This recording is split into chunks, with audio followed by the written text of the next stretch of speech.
les conditions nécessaires pour pouvoir favoriser les auxiliaires, c'est l'observation, ça c'est la première chose. Et après, laisser les auxiliaires. Le plus dur, c'est de ne pas faire en réalité. Le dilemme, c'est de voir si ça va marcher avec les auxiliaires ou pas. Moi, j'ai jamais eu de problème réel d'attaque, donc j'ai pas eu. Comme l'équilibre était revenu, j'ai jamais eu de ravageurs vraiment dans un champ qui ont tout mis en. Non, j'ai jamais eu. Même en limace. Que sont les auxiliaires des cultures? Ce sont en fait toute une série d'organismes qui sont supposés réduire les impacts des ravageurs et des maladies sur les cultures. C'est-à-dire qu'il y a des insectes, il y a des mammifères, il y a des oiseaux, il y a même des maladies, des champignons, des virus, des choses comme ça.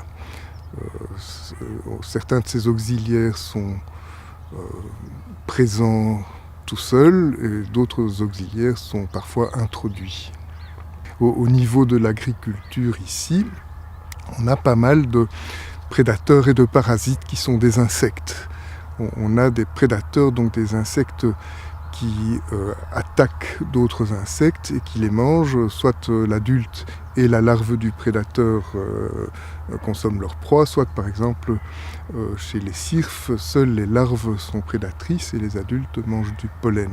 Alors on a une autre catégorie intéressante qui sont les parasites, parasitoïdes, qui sont des mouches ou des guêpes qui pondent leurs œufs sur ou dans le corps de ravageurs et dont les larves consomment alors le ravageur. Voilà. C'est éthique, hein. On commence à se poser des questions quand on vend un produit, de savoir si on empoisonne les gens ou si on les nourrit. Donc ça sont des choses qui sont, pour moi, qui étaient importantes.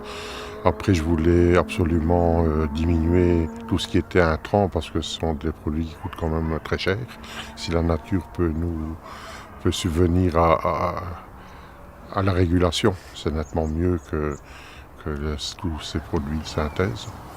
Donc il faut savoir que tous ces produits de synthèse agissent non seulement sur l'homme, mais aussi sur la récolte et aussi sur la vie du sol.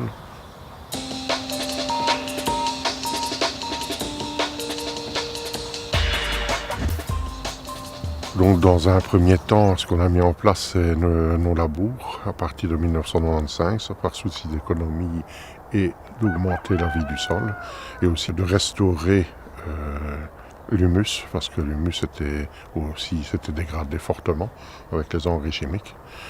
Donc après ça, fatalement la vie revient, mais pour avoir des réservoirs d'auxiliaires, nous avons mis en place des bancs d'MAE autour des parcelles pour avoir un réservoir quand vous travaillez le sol pour que les auxiliaires puissent se réfugier. À partir de 2016, j'ai commencé à mettre des mélanges interculturaux très diversifiés, donc jusque 12 plantes différentes. Et là, vous avez un réservoir extraordinaire de diversité et d'auxiliaires.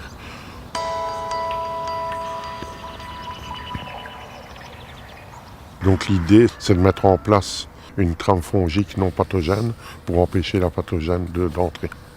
Dans les pommes de terre, c'est comme ça qu'on a fait.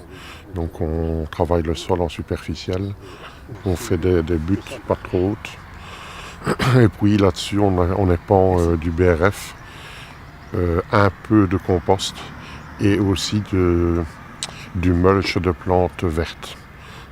Donc, ce sont des légumineuses avec des céréales qui sont implantées ici d'ailleurs. Là devant, le champ est prêt pour pouvoir avoir du mulch pour mettre sur les pommes de terre l'année prochaine. En agriculture conventionnelle, vous avez un blé, vous mettez des fongicides sur le blé. Donc vous tuez quand même une partie des champignons, parce que malgré tout, même si, soi-disant, les non-pathogènes ne sont pas impactés, moi je crois qu'ils sont impactés, et la vie du sol le prouve bien. Mais ce qui me frappe beaucoup, c'est que les auxiliaires ne sont pas ici un moyen unique, c'est un des éléments parmi d'autres. Fatalement, il faut diversifier, il faut travailler en synergie avec la nature, il faut lire beaucoup, et puis il faut mettre en pratique et observer. Bon, mais oui, il y a aussi des échecs. Bon, fatalement, quand on n'agit pas que sur une chose, on agit sur une chaîne de choses dont on ne connaît pas toujours l'aboutissement.